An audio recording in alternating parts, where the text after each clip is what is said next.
Tapi kenapa kami mendatangi Dewan Pers? Karena ini adalah bagian dari kewajiban moral dan tanggung jawab etik kami, kewajiban profesional kami untuk memberikan alert atau membuka mata kita bersama bahwa praktek-praktek seperti ini dapat digunakan di kemudian hari untuk kemerdekaan pers.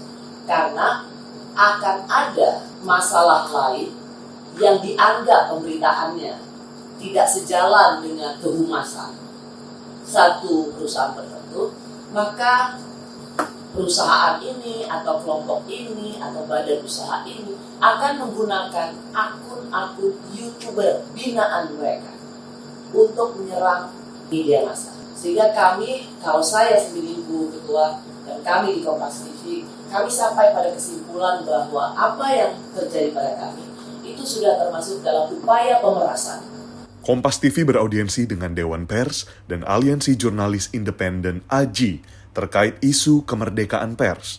Audiensi ini bermula atas gugatan seorang YouTuber terhadap unggahan berita Kompas TV dan Kompas.com di platform YouTube mengenai pemberitaan utang kereta cepat Indonesia-Cina atau KCIC yang membengkak sebesar 8,5 triliun rupiah. YouTuber tersebut yang disebut sebagai content creator binaan KCIC memprotes penggunaan visual kereta cepat yang digunakan Kompas TV dan Kompas.com.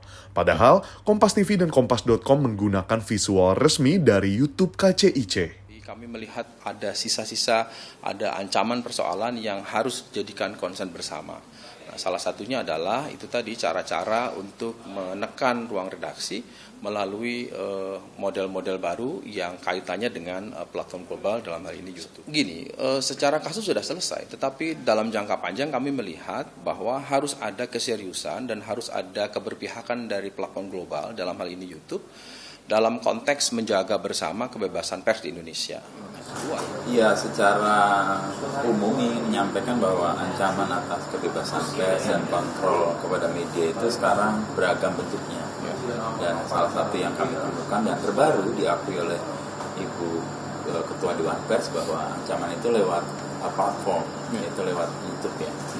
Kami menyampaikan ini sebenarnya untuk mengantisipasi kemungkinan adanya kasus serupa di masa mendatang dan potensinya besar untuk Dewan Pers punya cara untuk bagaimana mencegah ini supaya apa yang mau diperjuangkan adalah bagaimana menjaga dan merawat independensi media yang bisa ada dalam ancaman di setiap zaman berubah. Dewan Pers dan AJI menyambut baik laporan Kompas TV dan Kompas.com terkait kasus ini. Pihak AJI menyebut kasus yang dialami Kompas TV merupakan modus baru dan berbahaya bagi kebebasan pers. Sebetulnya kita sudah membuat regulasi ya di era digital ini. Dewan Pers membuat peraturan Dewan Pers kalau ada konflik pemberitaan yang didistribusikan di media sosial itu masuk dalam wilayah mediasi penyelesaiannya oleh Dewan Pers.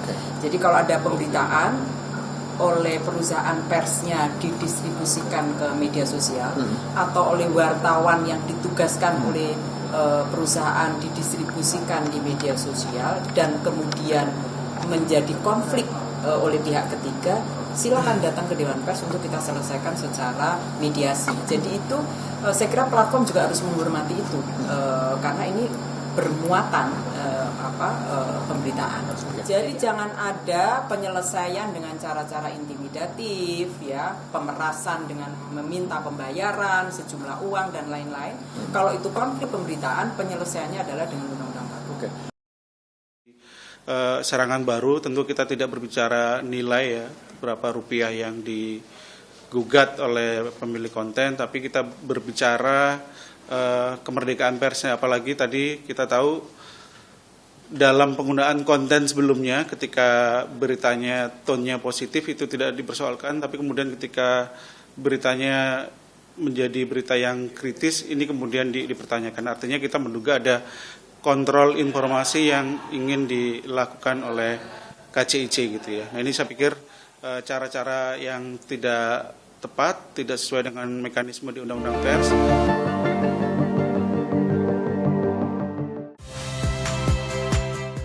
Saya Niluh Puspa. Saksikan program-program Kompas TV melalui siaran digital, pay TV, dan media streaming lainnya.